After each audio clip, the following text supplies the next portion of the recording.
L'Évangile ne dépend pas de l'efficacité de l'homme pour être efficace à sauver.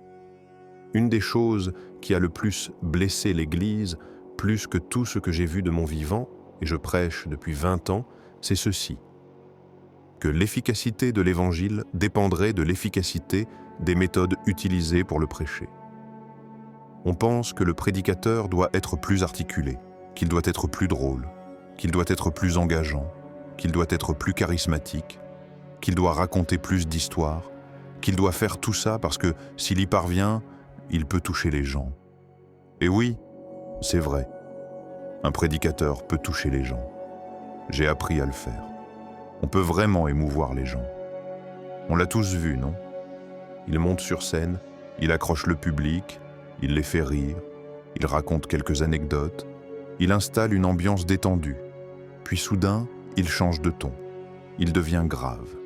Il leur fait porter un poids de culpabilité religieuse en insistant sur tout ce qu'ils n'ont pas fait, sur la misère de leur vie et leur besoin désespéré de changer les choses. Il les confronte à leurs manquements, à ce qu'ils n'ont pas accompli, à tout ce qu'ils devraient faire, mais qu'ils ne font pas. Et là, on lance la musique douce, et pendant que cette musique joue, il leur dit: « Il t'appelle, il te veut, tu ne veux pas de lui? Il est allé jusqu'à la croix pour toi? Tu peux bien marcher jusqu'au devant pour lui? Regarde ta vie. Tu sais que tu n'as pas marché droit. Tu sais que tu ne lui as pas obéi. Tu sais que tu ne lis pas ta Bible comme tu le devrais.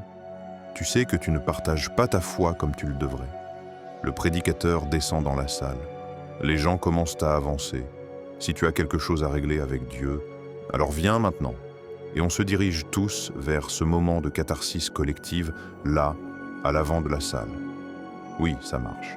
Mais est-ce que ça sauve? Non. Ce que ça crée, c'est une expérience forte, réelle, mesurable. Assez pour que ce prédicateur imprime une brochure et l'envoie à d'autres églises. Je suis allé dans une ville de 13 000 habitants. On a eu 15 000 décisions pour Christ. Invitez-moi chez vous et on pourra faire pareil. C'est terrible.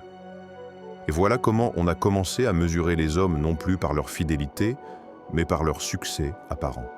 C'est pour ça qu'on peut voir un homme avec une immense église prêcher l'hérésie, et personne n'ose dire qu'il est hérétique. Pourquoi? Parce que son église grandit, et donc on suppose que c'est Dieu. Mais rien ne grandit plus vite qu'un cancer. Toute croissance n'est pas bonne. Les gens s'accumulent des enseignants selon leurs propres désirs.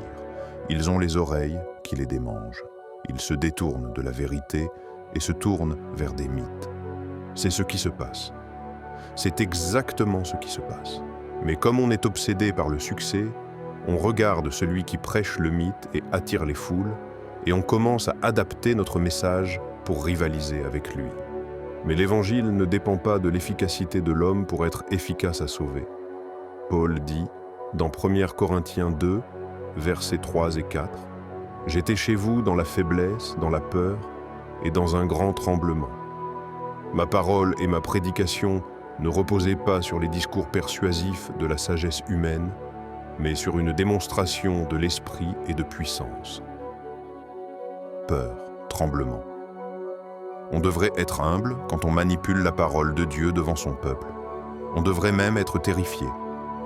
Efforce-toi de te présenter devant Dieu comme un homme éprouvé, un ouvrier qui n'a point à rougir, qui dispense droitement la parole de la vérité.